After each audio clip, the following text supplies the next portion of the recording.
ਸਤਿ ਸ਼੍ਰੀ ਅਕਾਲ ਜੀ। ਪੰਜਾਬੀ ਟ੍ਰਿਬਿਊਨ ਦੇ ਫੇਸਬੁੱਕ ਲਾਈਵ ਪ੍ਰੋਗਰਾਮ ਵਿੱਚ ਤੁਹਾਡਾ ਸਾਰਿਆਂ ਦਾ ਸਵਾਗਤ ਹੈ ਜੀ। ਮੈਂ ਅੰਮ੍ਰਿਤਪਾਲ ਸਿੰਘ ਲੈ ਕੇ ਹਾਜ਼ਰ ਹਾਂ ਪ੍ਰੋਗਰਾਮ ਵੇਲੇ ਦੀ ਗੱਲ, ਤੇ ਇਸ ਪ੍ਰੋਗਰਾਮ ਵਿੱਚ ਮੈਂ ਸਵਾਗਤ ਕਰਦਾ ਹਾਂ ਚਰਨਜੀਤ ਭੁੱਲਰ ਜੀ ਦਾ। ਬੜੀ ਮਿਹਰਬਾਨੀ ਜੀ। ਸਾਡੇ ਅੱਜ ਦੇ ਇਸ ਪ੍ਰੋਗਰਾਮ ਦਾ ਵਿਸ਼ਾ ਹੈ ਜ਼ਿੰਦਗੀ ਵਿੱਚ ਜ਼ਹਿਰ ਘੋਲਦੀ ਸ਼ਰਾਬ। ਜਿਵੇਂ ਕਿ ਸਾਡੇ ਦਰਸ਼ਕ ਜਾਣਦੇ ਨੇ, ਬਟਾਲਾ, ਅੰਮ੍ਰਿਤਸਰ, ਗੁਰਦਾਸਪੁਰ ਇਲਾਕਿਆਂ ਵਿੱਚ ਜ਼ਹਿਰੀਲੀ ਸ਼ਰਾਬ ਪੀਣ ਨਾਲ 86 ਮੌਤਾਂ ਹੋ ਚੁੱਕੀਆਂ ਨੇ। ਅਸੀਂ ਚਰਨਜੀਤ ਜੀ ਇਹ ਜਾਣਨਾ ਚਾਹੁੰਦੇ ਹਾਂ, ਇੰਨਾ ਵੱਡਾ ਹਾਦਸਾ ਵਾਪਰ ਗਿਆ, ਐਡੀ ਵੱਡੀ ਤਰਾਸਦੀ ਹੈ ਇਹ। ਇੱਕ ਤਾਂ ਇਹ ਸਾਨੂੰ ਦੱਸੋ ਵੀ ਹੁਣ ਦੀ ਸਥਿਤੀ ਕੀ ਆ, ਅਤੇ ਦੂਜਾ ਸਰਕਾਰ ਇਹਦੇ ਬਾਰੇ ਕੀ ਕਰ ਰਹੀ ਆ। ਅਮਰਤ, ਇੱਕ ਤਾਂ ਮੈਂ ਇਹ ਦੱਸ ਦੇਵਾਂ ਤੁਹਾਨੂੰ ਕਿ ਇਹ ਪੰਜਾਬ ਦੇ ਵਿੱਚ ਇਹ ਪਹਿਲੀ ਘਟਨਾ ਹੈਗੇ ਹੈ ਏਡੀ ਵੱਡੀ, ਜਿਹਦੇ ਵਿੱਚ ਜ਼ਹਿਰੀਲੀ ਸ਼ਰਾਬ ਨਾਲ ਜਿਹੜੀਆਂ 86 ਮੌਤਾਂ, ਜਿਹੜੀਆਂ 86 ਜਾਨਾਂ ਚਲੀਆਂ ਗਈਆਂ ਹੋਣ। ਇੱਦਾਂ ਦੀ ਪੰਜਾਬ ਦੇ ਵਿੱਚ ਕਦੇ ਵੀ ਇਹ ਘਟਨਾ ਨਹੀਂ ਵਾਪਰੀ ਸੀ। 2014 'ਚ ਜ਼ਰੂਰ ਇੱਕ ਘਟਨਾ ਹੋਈ ਸੀ, ਉਦੋਂ 18 ਲੋਕਾਂ ਦੀ ਜਾਨ ਚਲੀ ਗਈ ਸੀ। ਔਰ ਜੇ ਆਪਾਂ ਪੰਜਾਬ ਦੀ ਗੱਲ ਕਰਨ ਤੋਂ ਪਹਿਲਾਂ ਵੈਸੇ ਓਵਰਆਲ ਦੇਖੀਏ, ਹਿੰਦੁਸਤਾਨ ਦੀ ਗੱਲ ਕਰੀਏ, ਤਾਂ ਇਸ ਤੋਂ ਪਹਿਲਾਂ ਅਸਾਮ ਦੇ ਵਿੱਚ ਵੀ ਬਹੁਤ ਵੱਡੀ ਘਟਨਾ ਵਾਪਰੀ ਹੈ। ਔਰ ਸਭ ਤੋਂ ਵੱਡੀ ਘਟਨਾ ਜਿਹੜੀ ਨਕਲੀ ਸ਼ਰਾਬ ਜਾਂ ਪੀਣ ਵਾਲਿਆਂ ਨਾਲ ਜਿਹੜੀ ਮੌਤਾਂ ਦੀ ਨਜ਼ਰੀਏ ਤੋਂ ਦੇਖੀਏ, ਤਾਂ ਕਰਨਾਟਕਾ ਦੇ ਵਿੱਚ ਸਭ ਤੋਂ ਵੱਧ 308 ਜਾਨਾਂ 91 ਦੇ ਕਰੀਬ ਉਦੋਂ 91 ਚਲੀਆਂ ਗਈਆਂ ਸੀਗੀਆਂ। ਅਤੇ 1978 ਤੋਂ ਲੈ ਕੇ ਹੁਣ ਤੱਕ ਨਕਲੀ ਸ਼ਰਾਬ ਨਾਲ ਜਾਂ ਜ਼ਹਿਰੀਲੀ ਸ਼ਰਾਬ ਨਾਲ ਮਰਨ ਵਾਲਿਆਂ ਦੀ ਜਿਹੜੀ ਗਿਣਤੀ ਹੈ, ਤਕਰੀਬਨ 16 ਘਟਨਾਵਾਂ ਹਿੰਦੁਸਤਾਨ 'ਚ ਇੱਦਾਂ ਦੀਆਂ ਵਾਪਰੀਆਂ, ਜਿਹਨਾਂ 'ਚ ਵੱਡੇ ਪੱਧਰ 'ਤੇ ਲੋਕਾਂ ਦੀਆਂ ਜਾਨਾਂ ਗਈਆਂ ਨੇ। ਤਕਰੀਬਨ 2285 ਜਿਹੜੇ ਲੋਕ ਹੈ ਉਹ ਆਪਣੀ ਜਾਨ ਹੈ ਜਿਹੜੀ ਗਵਾ ਬੈਠੇ ਨੇ। ਅਤੇ ਹੁਣ ਆਪਾਂ ਗੱਲ ਕਰੀਏ ਜੇ ਪੰਜਾਬ ਦੀ, ਤਾਂ ਪੰਜਾਬ ਦੇ ਪਿਛਲੇ ਦਿਨਾਂ ਤੋਂ ਜਿੱਦਾਂ ਮਾਝੇ ਦੇ 3 ਜ਼ਿਲ੍ਹੇ ਹੈ, ਤਰਨ ਤਾਰਨ, ਬਟਾਲਾ ਹੋ ਗਿਆ, ਅਤੇ ਤੁਹਾਡਾ ਅੰਮ੍ਰਿਤਸਰ ਦੇ ਵਿੱਚ, ਅਤੇ ਤਕਰੀਬਨ 44-45 ਪਿੰਡ ਹੈ ਜਿਹੜੇ ਇਸ ਤੋਂ ਪ੍ਰਭਾਵਿਤ ਹੋਏ ਨੇ। ਅਤੇ ਹੁਣ ਤੱਕ 86 ਮੌਤਾਂ ਹੋ ਚੁੱਕੀਆਂ ਨੇ। ਅੱਜ ਉੜਦੀ ਗੱਲ ਇਹ ਵੀ ਸੀ ਕਿ ਮਰਨ ਵਾਲਿਆਂ ਦੀ ਗਿਣਤੀ ਹੈ ਜਿਹੜੀ 100 ਦੇ ਨੇੜੇ ਪਹੁੰਚ ਗਈ ਹੈ, ਪਰ ਅਧਿਕਾਰਤਕ ਤੌਰ 'ਤੇ ਇਹਦੇ ਬਾਰੇ ਸਾਡੇ ਕੋਲ ਕੋਈ ਡਾਟਾ ਨਹੀਂ ਆਇਆ। DGP ਪੰਜਾਬ ਵੱਲੋਂ ਇਹ ਦਾਅਵਾ ਕੀਤਾ ਗਿਆ ਕਿ ਅਸੀਂ 25 ਲੋਕਾਂ ਨੂੰ ਗ੍ਰਿਫਤਾਰ ਹੁਣ ਤੱਕ ਕੀਤਾ ਹੈਗਾ, ਅਤੇ 3 ਲੋਕਾਂ ਨੂੰ ਉਹਨਾਂ ਨੇ ਅੱਜ ਗ੍ਰਿਫਤਾਰ ਕੀਤਾ ਹੈ, ਜਿਹਦੇ ਵਿੱਚ ਇੱਕ ਸ਼ਾਇਦ BSP ਦਾ, ਆਪਣਾ BSF ਦਾ ਵੀ ਕੋਈ ਕੰਸਟੇਬਲ ਸ਼ਾਮਲ ਹੈਗਾ। ਅਮਰਤੇ ਦੀ ਆਪਾਂ ਥੋੜ੍ਹੀ ਜਿਹੀ ਬੈਕਗਰਾਊਂਡ ਦੇਖੀਏ ਤਾਂ ਸ਼ੁਰੂਆਤ ਹੈ ਜਿਹੜੀ 2018 ਤੋਂ ਹੋ ਗਈ ਸੀ, ਜਦੋਂ ਇੱਕ ਤਰ੍ਹਾਂ ਦੀ ਭਾਫ ਨਿਕਲਣੀ ਸ਼ੁਰੂ ਹੋ ਗਈ ਸੀ ਕਿ ਪੰਜਾਬ ਦੇ ਵਿੱਚ ਕੁਝ ਠੀਕ ਨਹੀਂ ਚੱਲ ਰਿਹਾ। ਅਤੇ ਕੈਪਟਨ ਗੌਰਮੈਂਟ ਖੁਦ ਇਹ ਵਾਅਦਾ ਕਰਕੇ ਸੱਤਾ 'ਚ ਆਈ ਸੀ ਕਿ ਅਸੀਂ ਪੰਜਾਬ 'ਚ ਜਿਹੜਾ ਸ਼ਰਾਬ ਮਾਫੀ ਹੈ ਉਸ ਨੂੰ ਖਤਮ ਕਰਾਂਗੇ। ਅਤੇ ਇਹ ਪਿਛਲੇ ਟਾਈਮ ਚਾਹੇ ਉਹ ਮੁੱਖ ਸਕੱਤਰ ਦਾ ਮਾਮਲਾ ਹੋਵੇ, ਜਦੋਂ ਆਪਾਂ ਕਿਹਾ ਸੀਗਾ, ਰੈਵਨਿਊ ਲਾਸ ਦਾ ਮਾਮਲਾ ਹੋਵੇ, ਤਾਂ ਇਹ ਚਰਚਾ 'ਚ ਰਹੀ ਹੈ ਇਸ਼ੂ, ਪਰ ਸਾਡੀ ਗੌਰਮੈਂਟ ਨੇ ਕਦੇ ਵੀ ਇਸ ਨੂੰ ਸਿੰਸੈਰਿਟੀ ਨਾਲ ਨਹੀਂ ਲਿਆ। 2018 ਦੇ ਵਿੱਚ ਸ਼ੰਭੂ ਦੇ ਕੋਲ ਇੱਕ ਫੈਕਟਰੀ ਫੜੀ ਗਈ ਸੀ। ਉਸ ਤੋਂ ਬਾਅਦ ਕੋਲਡ ਸਟੋਰ 'ਚ ਚੱਲਦੀ ਇੱਕ ਫੈਕਟਰੀ ਫੜੀ ਸੀ ਘਨੌਰ ਕੋਲ, ਪਟਿਆਲਾ ਪੁਲਿਸ ਨੇ ਫੜੀ ਸੀ। ਇਵੇਂ ਜਿਵੇਂ ਯੋਧਾ ਕੋਲ ਫੜੀ ਗਈ ਸੀ, ਇੱਕ ਫੈਕਟਰੀ ਖੰਨੇ ਕੋਲ ਫੜੀ ਗਈ ਸੀ, ਉੱਪਰੋਂ ਥਲੀ ਕਈ ਫੈਕਟਰੀਆਂ ਫੜੀਆਂ ਗਈਆਂ ਸੀ। ਤਾਂ ਉਹਨਾਂ ਦੀ ਜਾਂਚ ਦੇ ਵਿੱਚ ਇਹ ਗੱਲ ਪਾਇਆ ਗਿਆ ਸੀਗਾ ਕਿ ਉਹਦੇ ਵਿੱਚ ਕੁਝ ਲੋਕ ਅਕਾਲੀ ਦਲ ਦੇ ਵੀ ਸ਼ਾਮਲ ਨੇ ਅਤੇ ਕੁਝ ਕਾਂਗਰਸ ਦੇ ਵੀ ਸ਼ਾਮਲ ਨੇ। ਔਰ ਆਮ ਆਦਮੀ ਪਾਰਟੀ ਨੇ ਇਹ ਇਸ਼ੂ ਉਠਾਇਆ ਕਿ ਦੋਨੇ ਪਾਰਟੀਆਂ ਇੱਕੋ ਜਿਹੀਆਂ, ਦੋਨੇ ਪਾਰਟੀਆਂ ਰਲ ਮਿਲ ਕੇ ਪੰਜਾਬ ਦੇ ਵਿੱਚ ਇੱਕ ਸ਼ਰਾਬ ਮਾਫੀਆ ਨੂੰ ਸਰਪ੍ਰਸਤੀ ਦੇ ਰਹੀਆਂ ਨੇ। ਅਤੇ MP ਹੈਗੇ ਨੇ ਸ਼ਮਸ਼ੇਰ ਸਿੰਘ ਦੂਲੋ, ਉਹਨਾਂ ਨੇ ਵੀ ਇਸ ਗੱਲ ਨੂੰ ਬੜਾ ਜ਼ੋਰਦਾਰ ਢੰਗ ਨਾਲ ਉਠਾਇਆ ਸੀਗਾ। ਬਾਜਵਾ ਸਾਹਿਬ ਹੈ, ਉਹਨਾਂ ਨੇ ਵੀ ਬੜਾ ਜ਼ੋਰਦਾਰ ਤਰੀਕੇ ਨਾਲ ਇਸ ਗੱਲ ਨੂੰ ਉਠਾਇਆ ਸੀ ਕਿ ਇਸ ਦੀ ਉੱਚ ਪੱਧਰੀ ਜਾਂਚ ਹੋਣੀ ਚਾਹੀਦੀ ਹੈ। ਜਿਸ ਤਰ੍ਹਾਂ ਕੇਜਰੀਵਾਲ ਸਾਹਿਬ ਨੇ ਹੁਣ ਅੱਜ ਉਹਨਾਂ ਦਾ ਬਿਆਨ ਆਇਆ ਹੈਗਾ ਕਿ ਇਸ ਦੀ CBI ਜਾਂਚ ਹੋਣੀ ਚਾਹੀਦੀ ਹੈ। ਪੰਜਾਬ ਗੌਰਮੈਂਟ ਨੇ, ਪੰਜਾਬ ਦੇ ਮੁੱਖ ਮੰਤਰੀ ਨੇ ਇਸ ਦੀ ਜਾਂਚ ਲਈ ਇੱਕ ਕਮੇਟੀ ਬਣਾ ਦਿੱਤੀ ਹੈ। ਉਹਦੇ ਵਿੱਚ ਕੀ ਰਿਜ਼ਲਟ ਆਉਂਦਾ ਤਾਂ ਬਾਅਦ ਦੀਆਂ ਗੱਲਾਂ ਨੇ, ਪਰ ਇਸ ਵੇਲੇ ਇਹਨਾਂ 3 ਜਿਹੜੇ ਜ਼ਿਲ੍ਹੇ ਹੈਗੇ ਹੈ, ਇਹਨਾਂ ਦੇ ਵਿੱਚ ਤਕਰੀਬਨ ਜਿਹੜੇ ਵੱਡੀ ਗਿਣਤੀ 'ਚ ਪਰਿਵਾਰ ਹੈ ਉਹ ਪ੍ਰਭਾਵਿਤ ਹੋਏ ਹੈ। ਅਤੇ ਮਰਨ ਵਾਲਿਆਂ 'ਚ ਅਮਰ ਜ਼ਿਆਦਾ ਲੋਕ ਹੈ ਜਿਹੜੇ ਉਹ ਗਰੀਬ ਤਬਕੇ ਦੇ ਸ਼ਾਮਲ ਨੇ। ਅਤੇ ਹੁਣ ਦੇਖਣਾ ਇਹ ਹੋਏਗਾ ਕਿ ਜਿਸ ਤਰ੍ਹਾਂ ਪਹਿਲਾਂ ਪ੍ਰੈਕਟਿਸ ਹੈਗੀ ਹੈ ਕਿ ਜਦੋਂ ਵੀ ਕੋਈ ਇੱਦਾਂ ਦਾ ਇਸ਼ੂ ਆਉਂਦਾ ਹੈਗਾ, ਜਿਵੇਂ ਸਰਕਾਰ ਦੀ ਹੁਣ ਕਿਉਂ ਜਾਗ ਖੁੱਲ੍ਹੀ, ਹੁਣ ਇਸ ਕਰਕੇ ਖੁੱਲ੍ਹੀ ਕਿ ਮੌਤਾਂ ਬਹੁਤ ਹੋ ਗਈਆਂ। ਪਹਿਲਾਂ ਕਿਉਂ ਖੁੱਲ੍ਹੀ? ਕਿਉਂਕਿ ਪੰਜਾਬ ਦੇ ਵਜ਼ੀਰਾਂ ਨੇ ਇੱਕ ਇਸ਼ੂ ਬਣਾ ਲਿਆ ਕਿ ਪੰਜਾਬ ਦੇ ਵਿੱਚ ਰੈਵਨਿਊ ਲਾਸ ਬਹੁਤ ਹੁੰਦਾ ਹੈ। ਮਈ ਦੇ ਵਿੱਚ ਜਿਹੜਾ ਮੁੱਖ ਸਕੱਤਰ ਦਾ ਇਸ਼ੂ ਉੱਠਿਆ ਸੀਗਾ, ਉਹਦੇ ਵਿੱਚ ਇਹਨਾਂ ਨੇ ਇੱਕ ਸੁਖ ਸਰਕਾਰੀਏ ਦੀ ਅਗਵਾਈ ਦੇ ਵਿੱਚ ਕਮੇਟੀ ਵੀ ਬਣਾਈ ਸੀ ਅਗਰ ਉਸ ਤੋਂ ਬਾਅਦ ਮੁੱਖ ਸਕੱਤਰ ਚਲੇ ਗਏ, ਨਵੇਂ ਮੁੱਖ ਸਕੱਤਰ ਆ ਗਏ ਨੇ, ਮਾਮਲਾ ਥੋੜ੍ਹਾ ਠੰਡਾ ਪੈ ਗਿਆ, ਤਾਂ ਉਹ ਜਿਹੜੀ ਇਨਕੁਆਇਰੀ ਕਮੇਟੀ ਹੈ ਜਿਹਨੂੰ ਸਿੱਟ ਕਹਿੰਦੇ ਆ, ਸੁਖ ਸਰਕਾਰੀਆ ਦੀ ਅਗਵਾਈ 'ਚ ਬੈਠੀ ਸੀ, ਉਹਨੇ ਅਜੇ ਤੱਕ ਪਹਿਲੀ ਮੀਟਿੰਗ ਨਹੀਂ ਕੀਤੀ। ਉਸ ਟਾਈਮ ਸਾਰੇ ਪੰਜਾਬ ਦੇ ਵਿੱਚ ਇਹ ਕਹਿ ਦਿੱਤਾ ਕਿ ਦੇਖੋ ਜੀ ਕਿ ਕਿੰਨੇ ਸਾਰੇ ਜਿੰਨੇ ਵੀ ਤਸਕਰ ਹੈ ਉਹਨਾਂ ਨੂੰ ਫੌਰੀ ਫੜੋ। ਤੇ ਇਹਨਾਂ ਨੇ ਕੀ ਕੀਤਾ ਕਿ ਛੋਟੇ ਛੋਟੇ ਲੋਕ ਆ ਜਿਹੜੇ ਸ਼ਰਾਬ ਦੇ ਧੰਦੇ ਵਿੱਚ ਪਏ ਹੋਏ ਸੀ, ਉਹ ਸਾਰੇ ਫੜ ਕੇ ਇੱਕ ਅੰਕੜਾ ਦਿਖਾ ਦਿੱਤਾ। ਜਿਸ ਤਰ੍ਹਾਂ ਅਕਾਲੀ ਗੌਰਮੈਂਟ ਨੇ ਵੀ ਪਹਿਲਾਂ ਇੱਦਾਂ ਕਰਦੀ ਰਹੀ ਹੈ ਕਿ ਜੇ ਨਸ਼ਾ ਛਡਾਊ ਮੁਹਿੰਮ ਤੋਰਦੇ ਸੀ ਕਿ ਜਿੰਨੇ ਵੀ ਕੋਈ ਸਮਗਲਰ ਹੁੰਦੇ ਸੀ ਪੁਰਾਣੇ, ਛੋਟੇ ਮੋਟੇ ਵੇਚਣ ਵਾਲੇ, ਖਾਣ ਵਾਲੇ, ਅਮਲੀ, ਉਹਨਾਂ ਨੂੰ ਫੜ ਕੇ ਅੰਦਰ ਕਰ ਦਿੱਤਾ ਜਾਂਦਾ ਸੀ। ਇਵੇਂ ਹੀ ਹੁਣ ਹੋਇਆ ਹੈਗਾ ਕਿ ਜਿਹੜੇ ਸ਼ਰਾਬ ਦੇ ਛੋਟੇ ਬੰਦੇ ਸੀ, ਜਿਹੜੇ ਪਿੰਡ ਲੈਵਲ ਤੇ ਵੇਚਦੇ ਸੀ ਘਰਾਂ 'ਚ ਕੱਢ ਕੇ, ਉਹਨਾਂ ਨੂੰ ਫੜ ਕੇ ਇਹਨਾਂ ਨੇ ਅੰਦਰ ਕਰ ਦਿੱਤਾ। ਜਿਵੇਂ ਤੁਹਾਡਾ ਮੁੱਛਲ ਪਿੰਡ ਹੈਗਾ ਤਰਨਤਾਰਨ ਦੇ ਵਿੱਚ, ਉੱਥੋਂ ਦਾ ਇੱਕ ਜਸਵੰਤ ਸਿੰਘ ਹੈ, ਉਹਨੂੰ ਵੀ ਮਈ ਦੇ ਵਿੱਚ ਇਹਨਾਂ ਨੇ ਫੜ ਕੇ ਅੰਦਰ ਕਰ ਦਿੱਤਾ। ਉਹ ਜ਼ਮਾਨਤ ਤੇ ਬਾਹਰ ਆ ਗਿਆ, ਬਾਹਰ ਆ ਕੇ ਉਹਨੇ ਫੇਰ ਕੰਮ ਸ਼ੁਰੂ ਕਰ ਦਿੱਤਾ। ਪਰ ਹੁਣ ਫਰਕ ਸਿਰਫ ਇੰਨਾ ਸੀ ਕਿ ਜਿਹੜਾ ਐਕਸਪੋਜ਼ ਹੋ ਰਹੀ ਹੈ ਗੱਲ, ਜਿੰਨੀ ਮੀਡੀਆ 'ਚ ਗੱਲ ਆ ਰਹੀ ਹੈ ਕਿ ਹੁਣ ਕਮਰਸ਼ੀਅਲ ਲੈਵਲ ਤੇ ਹੋ ਰਿਹਾ ਸੀ। ਇੱਕ ਤਾਂ ਹੁੰਦਾ ਕਿ ਪਿੰਡਾਂ ਦੇ ਵਿੱਚ ਛੋਟੇ ਲੋਕ ਹੈ ਜਿਹੜੇ ਉਹ ਸ਼ਰਾਬ ਕੱਢ ਲੈਂਦੇ ਨੇ ਕਿ 10 ਬੋਤਲਾਂ ਕੱਢ ਲਈਆਂ, ਰੂੜੀ ਮਾਰਕ ਹੈ ਜਿਹਨੂੰ ਕਹਿ ਦਿੰਦੇ, ਦੇਸੀ ਸ਼ਰਾਬ ਕਹਿ ਲੈਂਦੇ ਆ, ਤੇ ਉਹ ਪਿੰਡ ਦੇ ਵਿੱਚ ਥੋੜ੍ਹੀ ਬਹੁਤੀ ਇਹ ਕਮਰਸ਼ੀਅਲ ਲੈਵਲ ਤੇ ਹੋ ਰਿਹਾ ਸੀਗਾ।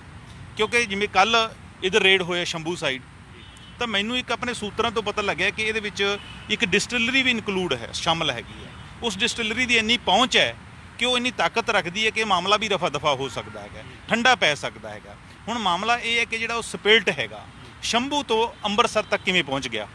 ਤਾਂ ਇੱਕ ਗੱਲ ਤਾਂ ਸਾਫ਼ ਹੈ ਕਿ ਇਸ ਪੂਰੇ ਐਪੀਸੋਡ ਨੂੰ ਜਾਂ ਇਸ ਪੂਰੇ ਧੰਦੇ ਨੂੰ, 2 ਨੰਬਰ ਦੇ ਧੰਦੇ ਨੂੰ, ਜਿਹੜੀ ਸ਼ਾਇਦ ਸੀ ਉਹ ਸਰਪ੍ਰਸਤੀ ਸੀ, ਉਹ ਪੋਲੀਟੀਕਲ ਲੋਕਾਂ ਦੀ ਸੀਗੀ, ਉੱਥੋਂ ਦੀ ਪੁਲਿਸ ਦੀ ਸੀਗੀ। ਇਹ ਇੱਕ ਨੈਕਸਸ ਬਣਿਆ ਹੋਇਆ ਕਿ ਪੋਲੀਟੀਕਲ ਲੋਕ ਇਸ ਨੂੰ ਸਰਪ੍ਰਸਤੀ ਦਿੰਦੇ ਨੇ, ਪੁਲਿਸ ਵਾਲੇ ਉਹਨਾਂ ਦੇ ਇਸ਼ਾਰੇ 'ਤੇ ਚੱਲਦੇ ਨੇ, ਅਪਰਾਧੀ ਲੋਕ ਹੈ ਜਿਹੜੇ ਇਸ ਧੰਦੇ 'ਚ ਪੈਂਦੇ ਨੇ। ਹੁਣ ਹੋਇਆ ਕਿ ਜੇ ਤਾਂ ਸਿੰਪਲ ਸਪਿਰਿਟ ਹੁੰਦਾ ਤਾਂ ਸਪਿਰਿਟ ਨਾਲ ਤਾਂ ਕਿਹਾ ਜਾਂਦਾ ਕਿ ਬੰਦੇ ਦੀ ਸ਼ਾਇਦ ਮੌਤ ਨਾ ਆਉਂਦੀ, ਪਰ ਉਹਨਾਂ ਨੇ ਕੋਈ ਕੈਮੀਕਲ ਮਿਕਸ ਕਰਕੇ ਉਹਨਾਂ ਪਿੰਡਾਂ ਦੇ ਵਿੱਚ ਇੱਕ ਜਿਹੜਾ ਅਲਾਟ ਹੈ ਇੱਦਾਂ ਦਾ ਚਲਾ ਗਿਆ ਕਿ ਜਿਹੜਾ ਉਹਨਾਂ ਦੀ ਮੌਤ ਦਾ ਕਾਰਨ ਬਣਿਆ ਹੈਗਾ। ਤਾਂ ਇਹ ਪਹਿਲਾਂ ਵੀ ਜਦੋਂ ਜਿਵੇਂ ਹੁਣ ਇਹਨਾਂ ਨੇ ਸ਼੍ਰੋਮਣੀ ਅਕਾਲੀ ਦਲ ਵੀ ਉੱਥੇ ਜਾ ਕੇ ਕਹਿ ਰਿਹਾ ਹੈਗਾ ਕਿ ਜੀ ਇਹ ਬੜੀ ਮੰਦਭਾਗੀ ਘਟਨਾ ਹੈ, ਇਹਨਾਂ ਨੂੰ 25-25 ਲੱਖ ਰੁਪਈਆ ਮੁਆਵਜ਼ਾ ਦੇਣਾ ਚਾਹੀਦਾ ਹੈਗਾ। ਇੱਥੇ ਦੁੱਧ ਧੋਤਾ ਕੋਈ ਨਹੀਂ। ਜਿਸ ਟਾਈਮ ਬਟਾਲੇ ਵਾਲੀ ਘਟਨਾ ਹੋਈ ਸੀਗੀ ਉਸ ਦੇ ਵਿੱਚ 18 ਲੋਕਾਂ ਦੀ ਜਾਨ ਗਈ ਤੇ 15 ਉਦੋਂ ਜਿਹੜੇ ਦੋਸ਼ੀ ਫੜੇ ਗਏ। ਸਜ਼ਾ ਕਿੰਨਾਂ ਨੂੰ ਹੋਈ? ਸਿਰਫ 5 ਨੂੰ। ਕਿੰਨੇ ਟਾਈਮ ਦੀ? ਸਿਰਫ 4 ਸਾਲ ਦੀ। ਉਹ ਦੋਸ਼ੀ ਵੀ ਬਾਹਰ ਆ ਗਏ ਨੇ। ਅਕਾਲੀ ਦਲ ਦੀ ਗਵਰਨਮੈਂਟ ਨੇ ਉਸ ਟਾਈਮ ਐਲਾਨ ਕੀਤਾ ਸੀ ਕਿ ਉਹਨਾਂ ਲੋਕਾਂ ਨੂੰ ਅਸੀਂ 5-5 ਲੱਖ ਰੁਪਇਆ, ਉਹਨਾਂ ਫੈਮਲੀਆਂ ਨੂੰ ਜਿਨ੍ਹਾਂ ਦੇ ਡੈਥਸ ਹੋਈਆਂ ਨੇ, 5-5 ਲੱਖ ਰੁਪਇਆ ਮੁਆਵਜ਼ਾ ਦੇਵਾਂਗੇ, ਪਰ ਅੱਜ ਤੱਕ ਨਹੀਂ ਦਿੱਤਾ ਗਿਆ। ਹੁਣ ਕੈਪਟਨ ਗਵਰਨਮੈਂਟ ਨੇ ਵੀ ਇਹਨਾਂ ਫੈਮਲੀਆਂ ਨੂੰ 2-2 ਲੱਖ ਰੁਪਇਆ ਮੁਆਵਜ਼ਾ ਐਲਾਨਿਆ ਹੈਗਾ। ਮਸਲਾ ਇਹ ਨਹੀਂ ਕਿ ਮੁਆਵਜ਼ਾ ਕਿਸੇ ਮਸਲੇ ਦਾ ਹੱਲ ਨਹੀਂ ਹੈਗਾ। ਠੀਕ ਹੈ, ਉਹਨਾਂ ਨੂੰ ਟੈਂਪਰੇਰੀ ਤੌਰ ਤੇ ਕੋਈ ਰਾਹਤ ਮਿਲ ਸਕਦੀ ਹੈ। ਸਰਕਾਰ ਇਹ ਮੁੱਦਾ 10-15 ਦਿਨਾਂ ਇੱਦਾਂ ਹੀ ਚੱਲਣਾ ਹੈਗਾ ਤੇ ਜਿਹੜੇ ਵੱਡੇ ਮੱਛ ਹੈ ਉਹ ਉਵੇਂ ਬਚ ਜਾਣੇ ਨੇ। ਛੋਟੀਆਂ ਮੱਛੀਆਂ ਫੜ ਕੇ ਅੰਦਰ ਉਹੀ ਗਰੀਬ ਲੋਕਾਂ ਦੇ ਪਰਚੇ ਹੋਏ ਨੇ, ਹੁਣ ਵੀ ਸਾਹਮਣੇ ਆ ਜਾਏਗਾ। ਪਰ ਲੋਕਾਂ 'ਚ ਚਰਚਾ ਇਹ ਹੈ ਕਿ ਜੋ ਇਸ ਸਾਰੇ ਧੰਦੇ ਨੂੰ, ਇਸ ਨੈਕਸਸ ਦੇ ਵਿੱਚ ਜਿਹੜਾ ਵੱਡੀ ਮੱਛੀ ਸੀ ਉਸ ਨੂੰ ਫੜੇ ਜਾਣ ਦੀ ਲੋੜ ਹੈਗੀ ਹੈ, ਪਰ ਉਹ ਬਚ ਜਾਏਗੀ। ਮੈਂ ਇੱਥੇ ਇੱਕ ਕੋਡ ਕਰਨਾ ਚਾਹਾਂਗਾ। ਅਮਰਤੀਕ ਬਠਿੰਡਾ ਦੇ ਵਿੱਚ ਜੇਬ ਕਤਰਾ ਹੁੰਦਾ ਸੀ, ਉਹਦਾ ਨਾਂ ਸੀ ਟੋਨੀ ਜੇਬ ਕਤਰਾ, ਬਹੁਤ ਮਸ਼ਹੂਰ ਸੀ ਉਹ। ਇੱਦਾਂ ਹੀ ਜਿਸ ਤਰ੍ਹਾਂ ਹੁਣ ਮਾਹੌਲ ਬਣਿਆ, ਜਦੋਂ ਵੀ ਕੋਈ ਸਰਕਾਰ ਦਾ ਕੋਈ ਇੱਦਾਂ ਦਾ ਇੰਸੀਡੈਂਟ ਵਾਪਰਦਾ ਤਾਂ ਪੁਲਿਸ ਦੇ ਪ੍ਰੈਸ਼ਰ ਪੈਂਦਾ, ਤਾਂ ਪੁਲਿਸ ਵਾਲੇ ਕੀ ਕਰਦੇ, ਉਹ ਟੋਨੀ ਤੇ ਫੜ ਕੇ ਪਰਚਾ ਦਰਜ ਕਰ ਦਿੰਦੇ ਕਿ ਜੇ ਅਸੀਂ ਇੱਕ ਵੱਡਾ ਬਦਮਾਸ਼ ਫੜਿਆ, ਕਿਸੇ ਕਿਸਮ ਦਾ ਵੀ ਪਰਚਾ ਹੁੰਦਾ ਟੋਨੀ ਤੇ ਕਰ ਦਿੰਦੇ। ਕੋਈ ਸ਼ਰਾਬ ਦੀਆਂ ਉਹ ਬਹੁਤ ਵਾਰੀ ਰਿਕੁਐਸਟ ਕਰਦਾ ਕਿ ਜੀ ਤੁਸੀਂ ਟਰਾਈ ਤਾਂ ਕਰੋ, ਕਿਸੇ ਵੱਡੀ ਮੱਛੀ ਨੂੰ ਫੜ ਕੇ ਤਾਂ ਲਿਆਓ ਨਾ, ਮੈਂ ਤਾਂ ਤੁਹਾਡੇ ਕੋਲੇ ਹੈਗਾ, ਮੈਨੂੰ ਤਾਂ ਜਦੋਂ ਮਰਜ਼ੀ ਫੜ ਲਿਓ। ਇੱਕ ਵਾਰੀ ਬਠਿੰਡਾ ਪੁਲਿਸ ਨੇ ਉਸ 'ਤੇ ਭੁੱਕੀ ਦਾ ਕੇਸ ਪਾਤਾ। ਸਰਕਾਰ ਦਾ ਪ੍ਰੈਸ਼ਰ ਸੀ ਕਿ ਨਸ਼ਾ ਜਿਹੜੀ ਕੰਪੇਨ ਚਲਾਉਣੀ ਹੈ ਅਸੀਂ ਨਸ਼ਿਆਂ ਦੇ ਖਿਲਾਫ, ਤੇ ਟੋਨੀ ਸਭ ਤੋਂ ਪਹਿਲਾਂ ਉਹਦਾ ਨਿਸ਼ਾਨਾ ਬਣਿਆ। ਉਸ 'ਤੇ ਭੁੱਕੀ ਦਾ ਪਰਚਾ ਪਾਤਾ, ਟੋਨੀ ਉੱਥੇ ਜੇਲ੍ਹ ਚਲਾ ਗਿਆ। ਅਚਨਚਿਤ ਕੀ ਹੋਇਆ ਕਿ ਉੱਥੇ ਇੰਸਪੈਕਸ਼ਨ 'ਤੇ ਇੱਕ ਜਸਟਿਸ ਆਏ, ਤਾਂ ਜਸਟਿਸ ਆਏ ਤਾਂ ਜਦੋਂ ਉਹਨੇ ਸਾਰੇ ਬੰਦੀਆਂ ਦੀਆਂ ਤਕਲੀਫਾਂ ਸੁਣਨੀਆਂ ਸ਼ੁਰੂ ਕੀਤੀਆਂ ਤਾਂ ਟੋਨੀ ਹੱਥ ਜੋੜ ਕੇ ਖੜਾ ਹੋ ਗਿਆ ਕਿ ਮਾਈ ਬਾਪ ਵੀ ਮੇਰੇ ਨਾਲ ਤਾਂ ਬੜਾ ਧੱਕਾ ਹੋਇਆ, ਮੈਂ ਬਠਿੰਡਾ ਪੁਲਿਸ ਨੂੰ ਇੰਨਾ ਕੋਆਪਰੇਟ ਕਰਦਾ ਹੈਗਾ, ਜਦੋਂ ਵੀ ਇਹਨਾਂ ਨੇ 2-4 ਬੋਤਲਾਂ ਸ਼ਰਾਬ ਦੀਆਂ ਕਿਸੇ 'ਤੇ ਪਾਉਣੀਆਂ ਹੁੰਦੀਆਂ ਇਹ ਮੈਨੂੰ ਫੜ ਲੈਂਦੇ, ਮੈਂ ਝੱਲ ਲੈਣਾ, ਇਹਨਾਂ ਦੀ ਬਦੌਲਤ ਬਹੁਤਾ ਟਾਈਮ ਮੈਂ ਜੇਲ੍ਹ 'ਚ ਰਹਿਣਾ। ਪਰ ਐਤਕੀ ਇਹਨਾਂ ਨੇ ਮੇਰੇ ਧੱਕਾ ਕੀਤਾ ਕਿ ਇਹਨਾਂ ਨੇ ਕਿਸੇ ਵੱਡੀ ਮੱਛੀ ਨੂੰ ਫੜਨ ਦੀ ਬਜਾਏ ਮੇਰੇ 'ਤੇ 3 ਬੋਰੀਆਂ ਭੁੱਕੀ ਦੀਆਂ ਪਾ ਦਿੱਤੀਆਂ। ਤਾਂ ਉਹ ਜੱਜ ਦੀ ਬਦੌਲਤ, ਜੱਜ ਨੇ ਕਿਹਾ ਕਿ ਜਿੰਨਾ ਟਾਈਮ ਮੈਂ ਇੱਥੇ ਹਾਂ ਤੈਨੂੰ ਨਹੀਂ ਇੱਦਾਂ ਕਿਸੇ ਇਲੀਗਲ ਕੇਸ 'ਚ ਫਸਾਇਆ ਜਾਏਗਾ। ਤਾਂ ਸਾਨੂੰ ਪੰਜਾਬ ਨੂੰ ਵੀ ਹੁਣ ਇਸ ਕਿਸਮ ਦੇ ਕਿਸੇ ਜੱਜ ਦੀ ਲੋੜ ਹੈਗੀ ਹੈ ਕਿ ਜਿਹੜਾ ਪੰਜਾਬ ਨੂੰ ਬਚ ਸਕੇ। ਹੁਣ ਦਿਖਾਵਾ ਕਰਨ ਦੀ ਲੋੜ ਨਹੀਂ, ਕਿਉਂਕਿ ਇਨਸੀਡੈਂਟ ਹੈ ਜਿਹੜੀ ਬਹੁਤ ਗੰਭੀਰ ਹੈਗੀ ਹੈ, ਸੰਜੀਦਾ ਹੈਗਾ। ਇੰਨੇ ਲੋਕਾਂ ਦੀਆਂ ਜਾਨਾਂ ਚਲੀਆਂ ਗਈਆਂ, ਹੋਰ ਪਤਾ ਨਹੀਂ ਕਿੰਨੇ ਕੁ ਹਜੇ, ਕਿਉਂਕਿ ਅੰਕੜੇ ਆ ਰਹੇ ਨੇ ਜਿਹੜੇ ਲੋਕਾਂ ਨੇ ਘੱਟ ਮਾਤਰਾ 'ਚ ਪੀਤੀ ਹੈ ਉਹ ਵੀ ਹਜੇ ਐਡਮਿਟ ਨੇ ਕਿ ਉਹਨਾਂ ਦਾ ਕੀ ਬਣਦਾ ਹੈਗਾ। ਉਹ ਵਿਚਾਰੇ ਆਪਣੇ ਘਰਾਂ ਦੇ ਕਮਾਊ ਜੀ ਗਵਾ ਬੈਠੇ ਨੇ। ਜਿਵੇਂ ਇੱਕ ਪਰਿਵਾਰ ਦਾ ਜੀ ਚਲਾ ਗਿਆ, ਉਹਦੀ 2 ਬੱਚੀਆਂ ਨੇ, ਲੜਕੀਆਂ ਨੇ, ਇੱਕ ਗੂੰਗੀ ਬੋਲੀ ਹੈਗੀ ਹੈ, ਉਹਨਾਂ ਦਾ ਕੀ ਬਣੇਗਾ। ਤਾਂ ਮੋਟੇ ਤੌਰ 'ਤੇ ਇਹ ਹੈਗਾ ਅਮਰਤ ਕਿ ਇਸ ਸਾਰੇ ਐਪੀਸੋਡ ਦੇ ਵਿੱਚੋਂ ਸਰਕਾਰ ਨੂੰ ਸਿੰਸਾਇਟੀ ਦਿਖਾਉਣੀ ਚਾਹੀਦੀ ਹੈ। ਉਹ ਵਿਖਾਵਾਬਾਜੀ ਨਹੀਂ ਦਿਖਾਉਣੀ ਚਾਹੀਦੀ ਜਿਸ ਤਰ੍ਹਾਂ ਪਹਿਲਾਂ ਦਿਖਾਇਆ ਜਾਂਦਾ ਹੈਗਾ। ਜਿਹੜਾ ਵੀ ਇਹਦਾ ਮੇਨ ਕਰਤਾ ਧਰਤਾ ਹੈ ਉਸ ਨੂੰ ਹੱਥ ਪਾਉਣ ਦੀ ਲੋੜ ਹੈ। ਜਿੰਨਾ ਟਾਈਮ ਉਸ ਨੂੰ ਹੱਥ ਨਹੀਂ ਪਏਗਾ, ਇਸ ਤਰ੍ਹਾਂ ਦੀ ਜਿਹੜੀ ਘਟਨਾਵਾਂ ਉਹ ਹੁੰਦੀਆਂ ਰਹਿਣਗੀਆਂ। ਜਿਵੇਂ ਤੁਸੀਂ ਦੱਸਿਆ ਕਿ ਇਹ ਸਾਰਾ ਧੰਦਾ ਜਿਹੜਾ ਇਹ ਸਿਆਸਤਦਾਨਾਂ ਦੀ ਸ਼ਹਿ ਨਾਲ ਚੱਲਦਾ ਹੈ, ਪੁਲਿਸ ਵੀ ਮਿਲੀ ਹੋ ਸਕਦੀ ਹੈ ਇਹਦੇ 'ਚ, ਤਾਂ ਕੀ ਇਹ ਹੋ ਸਕਦਾ ਵੀ ਸ਼ਰਾਬਬੰਦੀ ਇਹਦਾ ਹੱਲ ਹੋ ਸਕਦੀ ਹੈ? ਨਹੀਂ ਅਮਰਤ, ਮੈਂ ਇਹਦੇ 2 ਐਂਗਲਾਂ ਤੋਂ ਇਸ ਬਾਰੇ ਥੋੜ੍ਹੀ ਗੱਲ ਕਰਨਾ ਚਾਹੂੰਗਾ। ਇੱਕ ਤਾਂ ਇਹ ਇਤਿਹਾਸ 'ਚ ਕਦੇ ਵੀ ਜਿਹੜੀ ਹੈਗੀ ਹੈ ਸ਼ਰਾਬਬੰਦੀ ਸਫਲ ਨਹੀਂ ਹੋਈ, ਚਾਹੇ ਇਹ 2 ਪੈਰਲਰ ਵਿਚਾਰ ਚੱਲਦੇ ਨੇ। ਕੁਝ ਲੋਕ ਨੇ ਜਿਹੜੇ ਕਹਿੰਦੇ ਕਿ ਸ਼ਰਾਬ ਬੰਦ ਹੋਣੀ ਚਾਹੀਦੀ ਹੈ। ਸਮਾਜ ਦਾ ਇੱਕ ਤਬਕਾ ਹੈ ਜਿਹੜਾ ਕਹਿੰਦਾ ਕਿ ਸ਼ਰਾਬ ਖੁੱਲ੍ਹੀ ਹੋਣੀ ਚਾਹੀਦੀ ਹੈ, ਓਪਨ ਹੋਣੀ ਚਾਹੀਦੀ ਹੈ ਔਰ ਸਸਤੀ ਹੋਣੀ ਚਾਹੀਦੀ ਹੈ। ਉਹਨਾਂ ਦੇ ਆਪਣਾ ਵਿਊ ਪੁਆਇੰਟ ਹੈਗਾ। ਹਿਸਟਰੀ 'ਤੇ ਨਜ਼ਰ ਮਾਰੀਏ ਤਾਂ ਸਭ ਤੋਂ ਪਹਿਲਾਂ ਜਿਹੜਾ ਅਮਰੀਕਾ ਨੇ ਇੱਦਾਂ ਦਾ ਕਦਮ ਲਿਆ ਸੀ 1920 ਦੇ ਵਿੱਚ। ਅਮਰੀਕਾ ਨੇ ਇੱਕ ਸਪੈਸ਼ਲ, ਕਿਉਂਕਿ ਉੱਥੋਂ ਦੇ ਜਿਹੜੇ 48 ਸਟੇਟ ਸੀਗੇ ਉਹਨਾਂ 'ਚੋਂ 46 ਨੇ ਇਸ ਨੂੰ ਰਜ਼ਾਮੰਦੀ ਦੇ ਦਿੱਤੀ ਸੀ ਕਿ ਪੂਰੇ ਮੁਲਕ ਦੇ ਵਿੱਚ ਸ਼ਰਾਬ 'ਤੇ ਪਾਬੰਦੀ ਲੱਗਣੀ ਚਾਹੀਦੀ ਹੈ। ਤਾਂ ਉਦੋਂ 1920 ਦੇ ਵਿੱਚ ਉੱਥੇ ਸ਼ਰਾਬ ਅਮੈਂਡਮੈਂਟ ਹੋਈ ਸੰਵਿਧਾਨ ਦੇ ਵਿੱਚ। ਅਮੈਂਡਮੈਂਟ ਹੋਣ ਤੋਂ ਬਾਅਦ ਸ਼ਰਾਬ 'ਤੇ ਪਾਬੰਦੀ ਲੱਗ ਗਈ, ਔਰ ਪਾਬੰਦੀ ਲੱਗਣ ਤੋਂ ਬਾਅਦ ਕੀ ਰਿਜ਼ਲਟ ਹੋਣੇ ਸ਼ੁਰੂ ਹੋ ਗਏ ਕਿ ਉੱਥੇ ਇੱਕ ਮਾਫੀਆ ਪੈਦਾ ਹੋਣਾ ਸ਼ੁਰੂ ਹੋ ਗਿਆ ਇਲੀਗਲ ਸ਼ਰਾਬ ਦਾ, 2 ਨੰਬਰ ਦੀ ਸ਼ਰਾਬ ਦਾ। ਉਸ ਤੋਂ ਬਾਅਦ ਪੋਲੀਟੀਸ਼ੀਅਨਾਂ ਦੇ ਗੱਠਜੋੜ ਬਣਨੇ ਸ਼ੁਰੂ ਹੋ ਗਏ। ਤਾਂ ਉਹਦੇ ਵਿੱਚ ਕੀ ਹੋਇਆ ਕਿ ਦੁਬਾਰੇ ਫਿਰ ਇੱਕ ਤਰ੍ਹਾਂ ਦਾ ਮੂਵਮੈਂਟ ਚੱਲ ਪਈ ਪੂਰੇ ਅਮਰੀਕਾ ਦੇ ਵਿੱਚ। ਤਾਂ 1933 ਦੇ ਵਿੱਚ ਜਾ ਕੇ ਫਿਰ ਉਹਨਾਂ ਨੂੰ ਆਪਣੀ ਜਿਹੜੀ ਸ਼ਰਾਬਬੰਦੀ ਦਾ ਫੈਸਲਾ ਸੀ ਜਿਹੜਾ, ਉਹ ਇੱਕ ਨਵੀਂ ਅਮੈਂਡਮੈਂਟ ਕਰਕੇ ਉਸ ਨੂੰ ਵਾਪਸ ਲੈਣਾ ਪਿਆ, ਉਹਨੂੰ ਵਾਪਸ ਲੈਣਾ ਪਿਆ। ਔਰ ਅਮਰੀਕਾ ਦੇ ਇਤਿਹਾਸ ਦੇ ਵਿੱਚ ਇਹ ਪਹਿਲੀ ਵਾਰ ਇੱਦਾਂ ਹੋਇਆ ਹੋਵੇਗਾ ਕਿ ਕਿਸੇ ਅਮੈਂਡਮੈਂਟ ਨੂੰ ਅੱਗੇ ਡਿਸਚਾਰਜ ਕਰਨ ਦੇ ਲਈ ਇੱਕ ਹੋਰ ਅਮੈਂਡਮੈਂਟ ਕਰਨੀ ਪਈ ਹੋਵੇ। ਤਾਂ ਸਾਡੇ ਕੋਲ ਹੋਰ ਸਟੇਟਾਂ ਵੀ ਹੈਗੀਆਂ ਨੇ, ਜਿਸ ਤਰ੍ਹਾਂ ਆਪਣੇ ਗੁਆਂਢੀ ਸਟੇਟ ਹੈ ਹਰਿਆਣਾ। ਇੱਥੇ ਵੀ ਬੰਸੀ ਲਾਲ ਨੇ ਸ਼ਰਾਬਬੰਦੀ ਜਿਹੜੀ ਕੀਤੀ ਸੀਗੀ 1996 ਦੇ ਵਿੱਚ, ਉਹਨਾਂ ਦਾ ਵੀ ਤਜਰਬਾ ਫੇਰ ਰਿਹਾ। ਹੁਣ ਗੁਜਰਾਤ ਦੇ ਵਿੱਚ ਸ਼ਰਾਬਬੰਦੀ ਕੀਤੀ ਹੋਈ ਹੈ, ਸ਼ਰਾਬ ਪੀਣ ਦੀ ਮਨਾਹੀ ਹੈ, ਪਰ ਉੱਥੇ ਇਲੀਗਲ ਸ਼ਰਾਬ ਬਹੁਤ ਜਾਂਦੀ ਹੈ। ਜਿਵੇਂ ਆਪਣੇ ਪੰਜਾਬ 'ਚੋਂ ਸਾਡੇ ਮਾਲਵੇ 'ਚੋਂ ਬਹੁਤ ਸ਼ਰਾਬ ਹੈ ਜਿਹੜੀ ਉੱਥੇ ਚਰਚੇ ਸੀ ਕਿ ਗੁਜਰਾਤ ਚਲੀ ਜਾਂਦੀ ਹੈਗੀ ਹੈ। ਗੁਜਰਾਤ ਦੇ ਵਿੱਚ ਤਾਂ ਆਮ ਹੀ ਮਸ਼ਹੂਰ ਹੈ ਗੱਲ ਕਿ ਸੈਚਰਡੇ ਸੰਡੇ ਸਾਰਾ ਗੁਜਰਾਤ ਖਾਲੀ ਹੋ ਜਾਂਦਾ। ਉਹ ਦਮਨ-ਦਿਊ ਵਾਲੀ ਸਾਈਡ ਜਿਹੜਾ ਹੈਗਾ ਉੱਥੇ ਬੀਚ 'ਤੇ ਜਾ ਕੇ ਸ਼ਰਾਬ ਪੀਂਦਾ ਹੈਗਾ। ਇਵੇਂ ਜਿਵੇਂ ਬਿਹਾਰ ਹੈ, ਨਿਤੀਸ਼ ਕੁਮਾਰ ਨੇ ਜਿਹੜਾ ਹੈਗਾ 2016 ਦੇ ਵਿੱਚ ਉੱਥੇ ਸ਼ਰਾਬਬੰਦੀ ਕੀਤੀ ਹੈ। ਉਹ ਉੱਥੇ 3-4 ਹਜ਼ਾਰ ਕਰੋੜ ਦਾ ਰੈਵਨਿਊ ਆਉਂਦਾ ਸੀ। ਉਹਨਾਂ ਨੇ ਕਿਹਾ ਕਿ ਸ਼ਰਾਬਬੰਦੀ ਹੋਏਗੀ, ਪਰ ਸ਼ਰਾਬਬੰਦੀ ਰਿਜ਼ਲਟ ਕੀ ਹੋਏ, ਉੱਥੇ ਵੀ ਇੱਕ ਮਾਫੀਆ ਪੈਦਾ ਹੋ ਗਿਆ। ਈਵਨ ਬਿਹਾਰ ਦੇ ਵਿੱਚ ਤਾਂ ਇਹ ਕਹਿੰਦਾ ਕਿ ਲੋਕਾਂ ਤਾਂ ਮੰਥਲੀ ਚੱਲਦੀ ਹੈ, ਉੱਥੇ ਡੇਲੀ ਦਾ ਚੱਲਦਾ ਹੈਗਾ। ਹਰ ਨੇ ਪੋਲੀਟੀਸ਼ੀਅਨ ਨੂੰ ਵੀ ਡੇਲੀ ਜਾਣਾ ਹੈਗਾ, ਜਿਹੜੇ ਉੱਥੋਂ ਦੇ ਪੁਲਿਸ ਵਾਲੇ ਉਹਨਾਂ ਨੂੰ ਵੀ ਡੇਲੀ ਜਾਣਾ, ਜਿਹੜੇ ਸਿਵਲ ਦੇ ਅਫਸਰ ਹੈ ਐਕਸਾਈਜ਼ ਦੇ ਉਹਨਾਂ ਨੂੰ ਵੀ ਡੇਲੀ ਜਾਣਾ ਹੈਗਾ। ਬਲਕਿ ਉਹਦੇ ਨਾਲ ਕੀ ਹੋਇਆ ਕਿ ਜਿਹੜਾ ਹੋਰ ਰੈਵਨਿਊ ਆਉਂਦਾ ਹੈ, ਜਿਸ ਤਰ੍ਹਾਂ ਬਹੁਤ ਸਾਰੀਆਂ ਕਾਰਪੋਰੇਟ ਮੀਟਿੰਗਾਂ ਹੁੰਦੀਆਂ ਸਟੇਟਾਂ ਦੇ ਵਿੱਚ, ਉਹ ਉੱਥੋਂ ਬਾਹਰ ਹੋਣੀਆਂ ਸ਼ੁਰੂ ਹੋ ਗਈਆਂ, ਉਹ ਵੀ ਰੈਵਨਿਊ ਲਾਸ ਹੋ ਗਿਆ। ਜਿੰਨੀਆਂ ਉੱਥੇ ਫੰਕਸ਼ਨ ਹੁੰਦੇ ਸੀ, ਵਿਆਹ ਸਾਹੇ ਹੁੰਦੇ ਸੀਗੇ, ਉਹ ਅੱਗੇ ਝਾਰਖੰਡ ਹੋਣੇ ਸ਼ੁਰੂ ਹੋ ਗਏ ਨੇ। ਤਾਂ ਇਹ ਤੋਂ ਇਲਾਵਾ ਨਾਗਾਲੈਂਡ ਦੇ ਵਿੱਚ ਇੱਦਾਂ ਕੀਤਾ ਹੋਇਆ, ਮਿਜ਼ੋਰਮ ਦੇ ਵਿੱਚ ਇੱਦਾਂ ਹੈਗਾ, ਅਤੇ ਮੇਘਾਲਿਆ ਦੇ ਵਿੱਚ ਤਾਂ ਨਹੀਂ ਹੈ। ਮਤਲਬ ਇਹ ਕੁਝ ਸਟੇਟਾਂ ਨੇ। ਕੇਰਲਾ ਨੇ ਪਹਿਲਾਂ ਆਲਰੇਡੀ ਤਜਰਬਾ ਕੀਤਾ ਹੋਇਆ, ਇਸ ਤਰ੍ਹਾਂ ਤਾਮਿਲਨਾਡੂ ਨੇ ਤਜਰਬਾ ਕੀਤਾ ਹੋਇਆ। ਤਾਂ ਜੇ ਆਪਾਂ ਹਿਸਟਰੀ ਨੂੰ ਦੇਖੀਏ ਜਾਂ ਪ੍ਰੈਕਟੀਕਲੀ ਦੇਖੀਏ ਤਾਂ ਸ਼ਰਾਬਬੰਦੀ ਜਿਹੜੀ ਉਹ ਇਨ ਪ੍ਰੈਕਟਿਸ ਨਹੀਂ ਹੋ ਸਕਦੀ ਮੇਰੇ ਲਿਹਾਜ਼ ਨਾਲ। ਤਾਂ ਮੈਨੂੰ ਇਹੀ ਲੱਗਦਾ ਹੈ ਜੀ। ਜਿਵੇਂ ਤੁਸੀਂ ਦੱਸਿਆ ਵੀ ਸ਼ਰਾਬ ਤੋਂ ਰਾਜਾਂ ਨੂੰ ਵੱਡਾ ਮਾਲੀਆ ਪ੍ਰਾਪਤ ਹੁੰਦਾ ਹੈ, ਅਤੇ ਰਾਜ ਸਰਕਾਰਾਂ ਕਦੇ ਵੀ ਨਹੀਂ ਚਾਹੁੰਦੀਆਂ ਵੀ ਸ਼ਰਾਬ ਬੰਦ ਕਰੀਏ, ਪਰ ਇਸ ਮਾਲੀਏ ਦੇ ਲਾਲਚ ਸ਼ਰਾਬ ਮਹਿੰਗੀ ਮਿਲਦੀ ਆ ਲੋਕਾਂ ਨੂੰ। ਜਿਵੇਂ ਇਹ ਤਰਾਸਦੀ ਹੋਈ ਆ ਕਿ ਉਹ ਮਹਿੰਗੀ ਸ਼ਰਾਬ ਕਰਕੇ ਲੋਕਾਂ ਨੇ ਇਹ ਸੋਚਿਆ ਵੀ ਅਸੀਂ ਸਸਤੀ ਲੈ ਲਈਏ, ਇਹ ਇੱਕ ਕਾਰਨ ਹੋ ਸਕਦਾ। ਜਾਂ ਇਸ ਤੋਂ ਬਿਨਾਂ ਤੁਸੀਂ ਦੱਸੋ ਇਹਦੇ ਬਾਰੇ ਕੀ ਇਹਦਾ ਹੱਲ ਹੋ ਸਕਦਾ?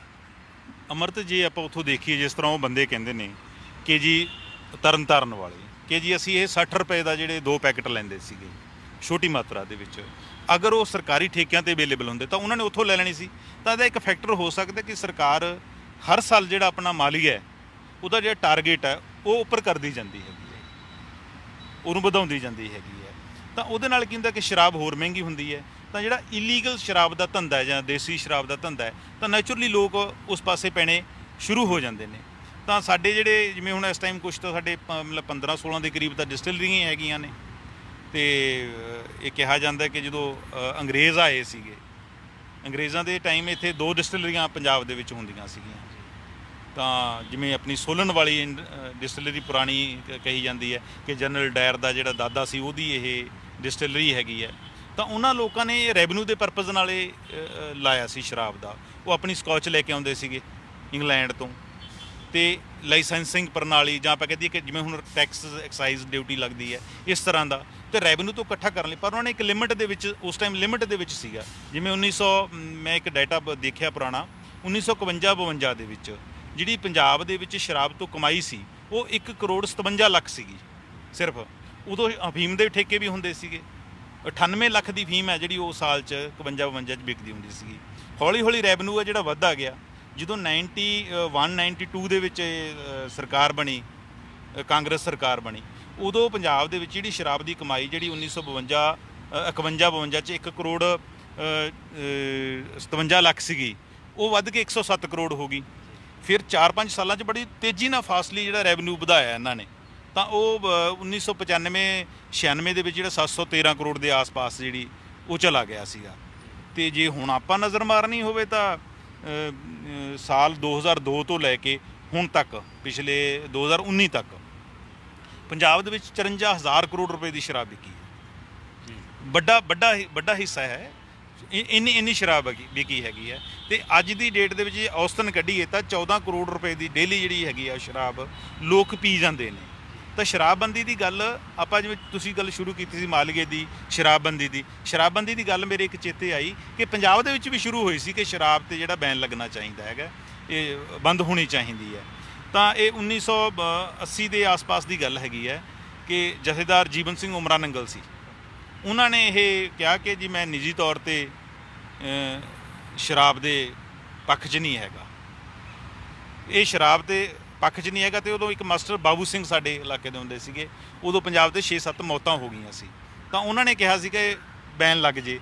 ਪਰ ਮੈਂ ਇਹਦੇ ਕੰਟਰਾਸਟ ਦੇ ਵਿੱਚ ਜੀਵਨ ਸਿੰਘ ਉਮਰਾ ਨੰਗਲ ਹੈ, ਉਹਨਾਂ ਨੇ ਕਿਹਾ ਸੀ ਕਿ ਇੱਦਾਂ ਕਰੋ ਜੀ, ਤੁਸੀਂ ਇੱਕ ਤਰ੍ਹਾਂ ਦਾ ਸਰਕਾਰੀ ਰੈਵਨਿਊ ਨੂੰ ਤਾਂ ਛੱਡ ਦਿਓ ਫਿਲਹਾਲ, ਜਿਹੜਾ ਆਪਾਂ ਲੈਂਦੇ ਠੇਕੇ ਖੋਲ੍ਹਣ ਵਾਲਾ, ਇਹਨੂੰ ਦੂਜਾ ਲੋਕਾਂ ਨੂੰ ਘਰਾਂ 'ਚ ਕੱਢਣ ਦੀ ਇਜਾਜ਼ਤ ਦੇ ਦਿਓ। ਤਾਂ ਬੜਾ ਹਾਸਾ ਹੀ ਮੱਚਿਆ ਸੀ। ਤਾਂ ਉਸ ਟਾਈਮ ਜਿਹੜਾ ਚੀਫ ਮਿਨਿਸਟਰ ਸੀ ਉਹਨੇ ਕਿਹਾ ਸੀ ਕਿ ਜੇ ਇਹਨੂੰ ਤੁਹਾਡੇ ਸਿੱਖੀ ਅਸੂਲ ਮੰਨਦੇ ਨੇ ਤਾਂ ਅਸੀਂ ਇੱਦਾਂ ਕਰ ਲੈਂਦੇ ਹਾਂ। ਤਾਂ ਉਹਨੇ ਕਿਹਾ ਸੀ ਕਿ ਮੈਂ ਜਾਤੀ ਤੌਰ ਦੇ ਖਿਲਾਫ ਹਾਂ। ਪਰ ਉਦੋਂ ਇਹ ਚੱਲੀ ਸੀ ਗੱਲ, ਉਦੋਂ ਡਿਸਕਸ਼ਨ ਦੇ ਵਿੱਚ ਹੀ ਇਹ ਗੱਲਾਂ ਆਈਆਂ ਸੀਗੀਆਂ। ਜਿਹੜਾ ਸੈਸ਼ਨ ਚੱਲ ਰਿਹਾ ਸੀ ਨਾ ਵਿਧਾਨ ਸਭਾ ਦਾ, ਉਹਦੇ ਵਿੱਚ ਹੀ ਸ਼ਰਾਬਬੰਦੀ ਦੇ ਇਸ਼ੂ 'ਤੇ ਡਿਸਕਸ਼ਨ ਚੱਲ ਰਹੀ ਸੀ। ਉਹਦੇ ਵਿੱਚ ਹੀ ਉਮਰਾ ਨੰਗਲ ਸਾਹਿਬ ਨੇ ਇਹ ਗੱਲ ਕਹੀ ਸੀ। ਅਤੇ ਮਾਸਟਰ ਬਾਬੂ ਸਿੰਘ ਫੂਲ ਤੋਂ MLA ਹੁੰਦੇ ਸੀ CPI ਦੇ, ਤਾਂ ਉਹਨਾਂ ਨੇ ਕਿਹਾ ਸੀ ਕਿ ਇਸ ਨੂੰ ਬੈਨ ਕਰ ਦੇਣਾ ਚਾਹੀਦਾ। ਜੀ, ਸਾਡੀ ਅੱਜ ਦੀ ਵਿਚਾਰ ਚਰਚਾ ਇਸ ਕਿ ਸਰਕਾਰਾਂ ਲਾਲਚ ਕਰਦੀਆਂ ਨੇ ਮਾਲੀਏ ਦਾ, ਅਤੇ ਲੋਕ ਚਾਹੁੰਦੇ ਨੇ ਉਹਨਾਂ ਨੂੰ ਸਸਤੀ ਸ਼ਰਾਬ ਮਿਲੇ। ਇਸ ਲਾਲਚ 'ਚ ਕਈ ਵਾਰ ਸਸਤੀ ਵੇਚਣ ਵਾਲੇ ਉਹਨਾਂ ਨੂੰ ਜ਼ਹਿਰੀਲੀ ਸ਼ਰਾਬ ਪਰੋਸ ਦਿੰਦੇ ਆ। ਇਹ ਵਰਤਾਰਾ ਰੋਕਣ ਦੀ ਲੋੜ ਹੈ। ਸਰਕਾਰ ਨੂੰ ਕੁਛ ਅਜਿਹੇ ਕਦਮ ਚੁੱਕਣੇ ਚਾਹੀਦੇ ਆ ਕਿ ਮਾਲੀਏ ਦਾ ਲਾਲਚ ਵੀ ਨਾ ਕਰੇ ਅਤੇ ਲੋਕਾਂ ਨੂੰ ਸ਼ਰਾਬ ਵੀ ਮਿਲ ਜਾਵੇ। ਇਸ ਦੇ ਨਾਲ ਹੀ ਅਸੀਂ ਵਿਦਾ ਲੈਂਦੇ ਹਾਂ, ਭਲਕੇ ਫਿਰ ਹਾਜ਼ਰ ਹੋਵਾਂਗੇ। ਧੰਨਵਾਦ।